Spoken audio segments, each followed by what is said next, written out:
স্বাধীনতা অর্জন করে, কিন্তু দুঃখের বিষয় স্বাধীনতার 55 বছর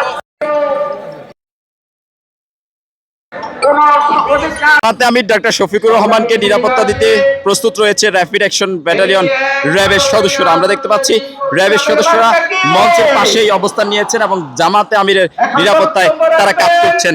সকাল 10টায় এই ফেনীর পাইলট হাই স্কুল মাঠেই প্রধান অতিথির বক্তব্য রাখবেন জামাতে আমির ডাক্তার শফিকুর রহমান।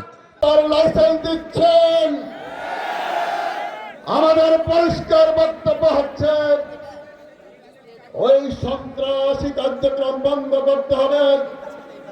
যেভাবে একটি দল সন্ত্রাসের নৈরাজ্য ফেসিবাদ সন্ত্রাস এবং সন্ত্রাসীদের থেকে আমাদের মুক্তি দেবেন, নারী নির্যাতন থেকে মুক্তি দেবেন।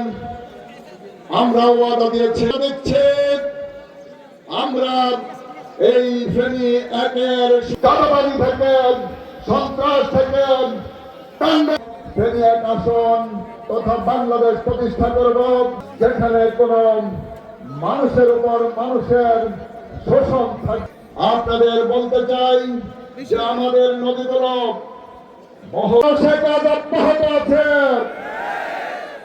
আমরা বলতে চাই যে আজকে 12 তারিখের যে নির্বাচন হবে দাঁড়িপাল্লার পক্ষে, ইনসাফ এবং ন্যায় বিচারের পক্ষে আপনারা সোচ্চার থাকবেন, বলিষ্ঠ ভূমিকা রাখবেন।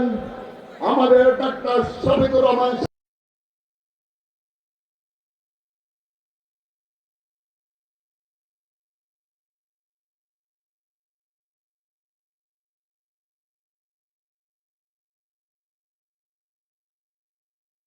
এবং প্রশিক্ষণের কথা বলা হয়।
জামাত ইসলামী জিন্দাবাদ জিন্দাবাদ।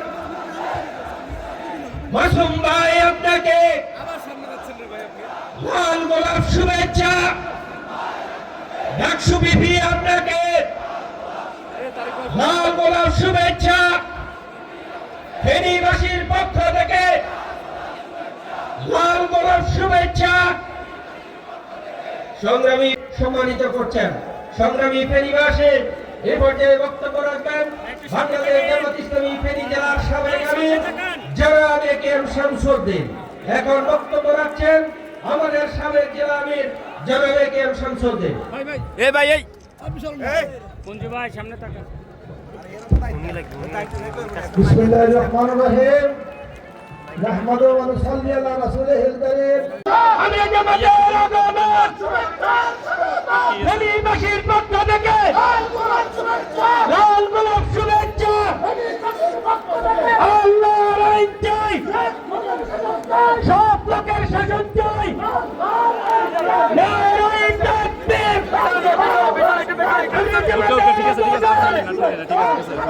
শুভেচ্ছা স্বাগত। আমি জামাত আপনাকে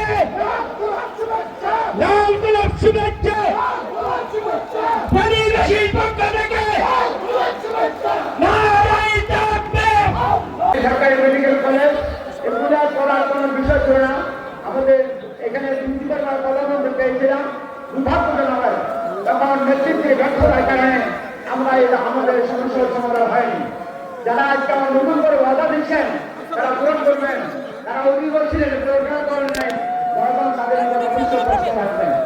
আমরা আমাদের আপনাদের সকলের সঙ্গে এখন প্রকাশ করছি, পরিবারের আমাদের সমস্যা রয়েছে। এখানে 22,000 ছাত্রছাত্রীর জন্য এক ভবন নেই, টাকা কারণে ছাত্ররা ভালোভাবে ক্লাস করতে পারে না। এখানে যতগুলো শিক্ষক দরকার শিক্ষক নেই, কলেজের ভবন নেই, শিক্ষকদের থাকার জন্য কর্মচারী নেই। এইটাও সরকারি সমস্যা। এই জন্য আমরা মনে করি আগামী সরকার গ্রহণ করবেন, অগ্রাধিকার দিয়ে আমরা আমাদের 3 জনের এখানে ভূমিকা রাখবেন। এরপর আমাদের লালপুরের ফ্লাইওভার উড়ানকোটা রেল ক্রসিং, জলাবদ্ধতা, বিশেষ করে দেওয়ান এখানে আপনার